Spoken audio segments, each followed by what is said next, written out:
Okay, let's unpack this. Welcome back to the deep dive. Good to be back. Today, we're doing something a little different, but I think really practical. We're looking at actual study materials. Yeah, from an online English school, Academia, BSB, we've got their class notes. Right, the Anotações da Aula.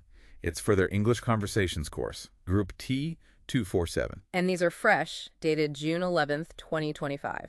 The notes mention the students involve Ronaldo, Tiago, Mario, and Douglas, and their level. It says CEFRL B1, so intermediate level. For anyone listening, CEFRL is just that standard European framework. Yeah. B1 means, you can handle everyday situations, understand main points. Produce simple connected text, that sort of thing. And Academia BSB itself, the notes tell us it's online classes. They have a specific methodology. And they offer printable notes, even an Audible class podcast, which is Yeah. pretty neat for review. Yeah, definitely helpful. But what really caught my eye is the focus of this specific class. Ah, yes, the writing section. Exactly. It says it was a special class on describing scenes, like for theater or maybe film. Scene 4, Trouble Brews. That's a great angle. It gives a real purpose to everything else in the notes, doesn't it? The vocabulary, the grammar. It does. It's all tools for building that scene. So that's our plan today. We'll walk through these sections: vocabulary, pronunciation, language usage, idioms, grammar, reading, writing, all of it. Watching and speaking training, too, looks like. Right. We want to see what insights you can pull from this, whether you're learning, teaching, or just curious about how language learning actually happens. It's like lifting the hood on a real lesson. So where do we start? Let's start where the notes do. Vocabulary building. They have current class words and past class words.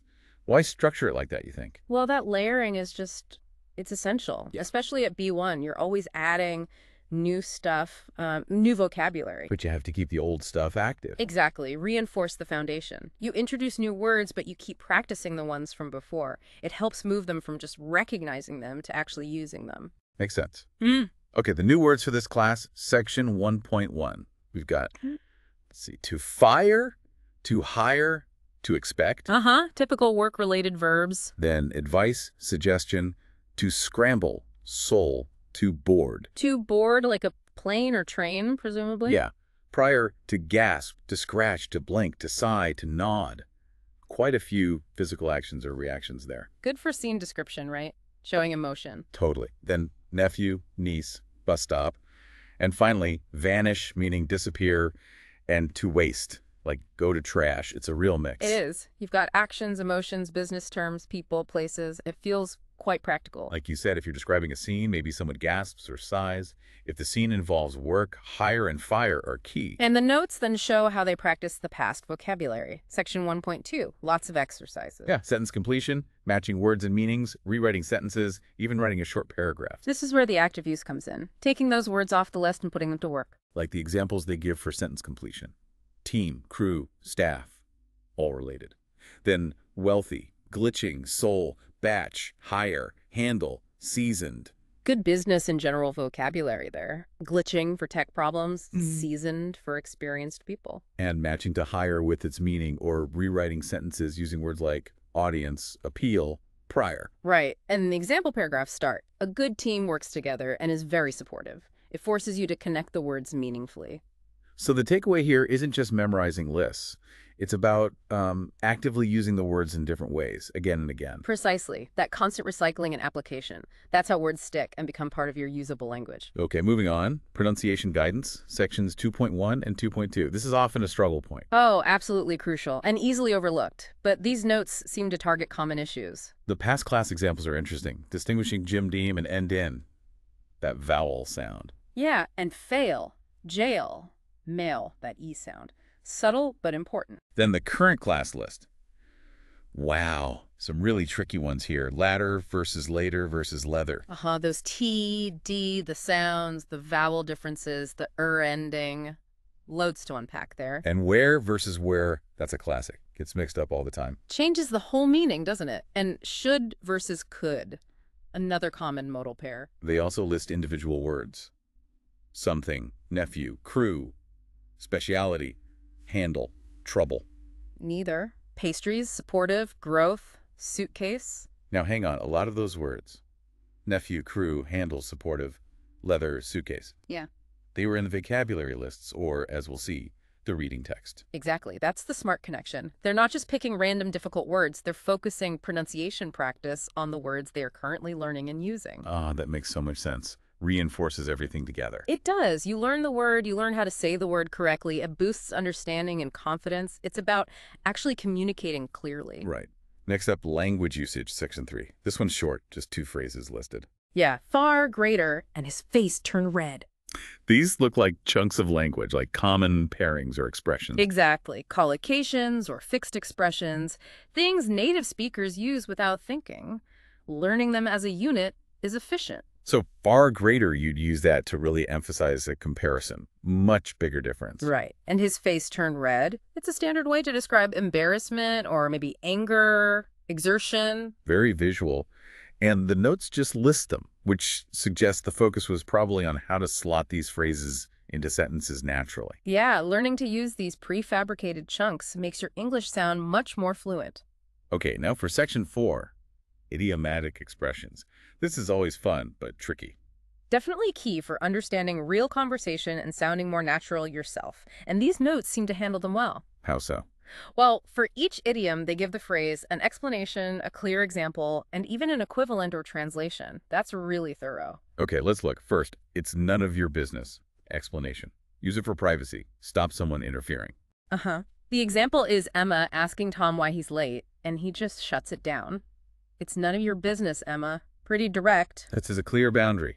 The notes nail the privacy aspect. Then take it with a grain of salt, meaning be skeptical. Don't just automatically believe something. Right. The example is Julia hearing some gossip. Good advice generally. Essential life skill, maybe. Huh? But yeah, great for dealing with rumors or unverified info. Next, better safe than sorry. The classic. Take precautions. Like Mark packing extra gear for a hike in the example. It's about avoiding potential problems by being prepared. Common sense, really. Then, look before you leap. Think before you act rashly. The example is Sarah wanting to quit her job impulsively. This idiom advises careful consideration first. Weigh the consequences. Very useful. And the last one. Don't put all your eggs in one basket. Diversify. Don't rely on just one thing. The example is Peter putting all his savings into one stock. Risky. Applies to investments, job hunting, anything where you're relying on one option. Yeah. And these aren't obscure idioms, are they? They're common everyday expressions. No, you hear these all the time. Learning them properly, with context like this, is a huge boost for fluency. It's more than just vocabulary. It really is. It bridges the gap towards understanding and sounding more like a native speaker. Okay, let's switch gears to grammar. Section 5. The focus is specifically on the modal verb should. Right. Modals add that extra layer of meaning, possibility, obligation, advice. Should is primarily for advice or recommendations. And the examples seem to reflect that. There's one attributed to Douglas, you should talk to him. Context is about organizing schedules.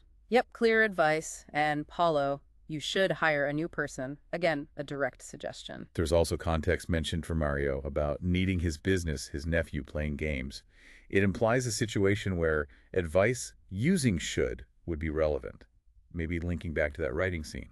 Could be. The point is, these examples show should in its core function, saying what you think is the right or best thing to do. And knowing how to use should is just fundamental, isn't it?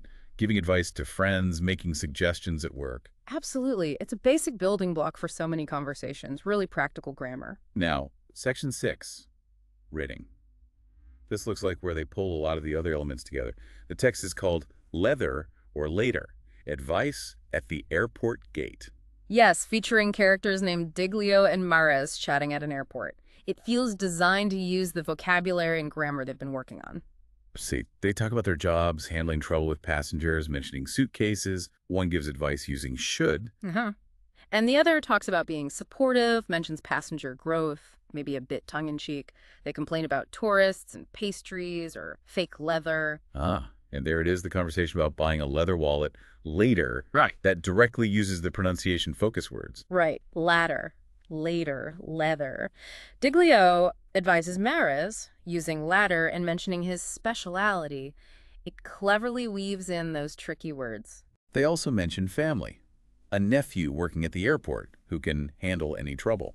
So nephew and handle from the vocab list get used. You see words like were, while, crew, could, something, neither, growth, suitcase, all popping up from the other sections. It's a really effective way to see the language in action, in context, not just isolated words or rules. Exactly. It makes the learning concrete. You see how it all fits together in a conversation. Which leads us perfectly back to the writing section, section 7, the special focus, scene 4, Trouble Brews. So the reading provided a model, and now they apply it. The scene description sets it up.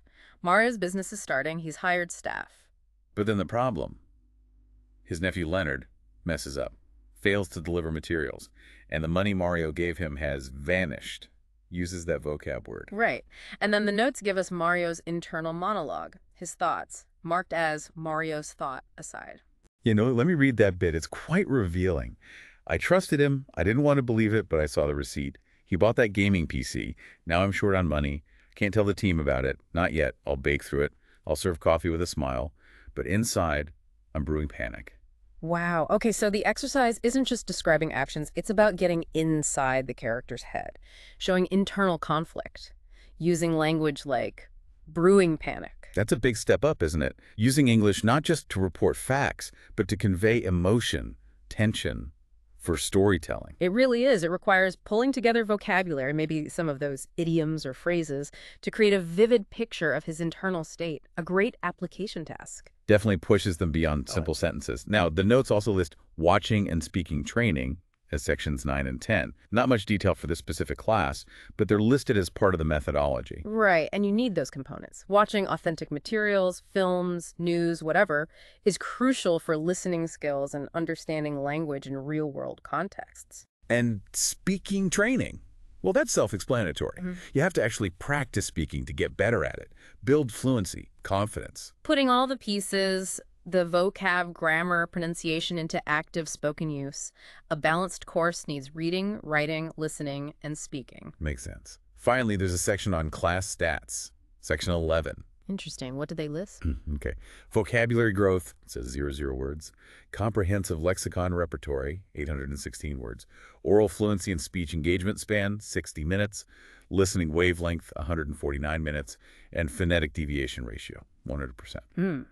Okay, so vocabulary growth 0 might mean no brand new words were formally introduced and counted in this specific session. Maybe the focus was application, or it gets updated later. Could be. Comprehensive lexicon repertory, 816 words. Sounds like a running total of the vocabulary they're expected to know. Yeah, a measure of their overall word bank. Oral fluency span and listening wavelength 60 and 149 minutes. That sounds like tracking actual practice time. How much they spoke, how much they listened. That seems useful for an online conversation course, quantifying the active practice. And phonetic deviation ratio, 100%. That's not a standard term, I know. Deviation often implies errors, but 100% might mean perfect adherence to a model, or perhaps 100% completion of a task related to pronunciation. Hard to say without more context. Yeah, could be specific to their system. But it suggests they are tracking pronunciation accuracy somehow. It points to a data-driven approach. Which can be valuable. It gives students and teachers concrete feedback on different skills. So wrapping up what we've seen in these notes, it's a very integrated approach. New vocab, recycling old vocab, targeted pronunciation linked to those words. Practical grammar, like should. Essential idioms explained well. Reading to see it all in context. Then a challenging writing task, applying everything to describe a scene, including internal thoughts. It hangs together really well. It does. It moves from the nuts and bolts of language to actually using it for communication, for telling a story. And speaking of stories, the notes give us a little cliffhanger, the upcoming linguistic scope. Next class is Scene 5 Business Proposal. Picking up right where Mario's trouble left off. It says Tiago, who is one of the students, remember, visits Mario. He's described as a sharp business consultant. Okay. And he sees potential, likes the nostalgia in a cup vibe, but sees the need for capital. So he makes an offer. What's the offer? It's direct. I'll invest, but I want 45%. Oof. 45%. That's steep, especially for someone like Mario, who seems invested personally. Exactly. And Mario's reaction, quoted in the preview, is strong.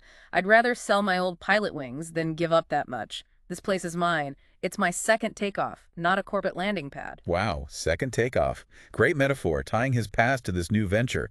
That sets up real conflict. Pride versus necessity. It really does. And it underlines how language isn't just about getting the grammar right, is it? It's about expressing these complex feelings, negotiating these critical moments. Absolutely. Having the words to argue your case, to express your passion, your limits. So the question for next time is, how does Mario handle this? What communication strategies, what language will he use to navigate this high-stakes proposal? And will we see specific language points related to negotiation, perhaps, in the next set of notes? We'll have to see. It's a perfect example, though, of what Academia BSB seems to be aiming for, Yeah. based on their motto included here. Which is It's not only about the language, it's all about communication. nicely put. Language is the tool, communication is the goal.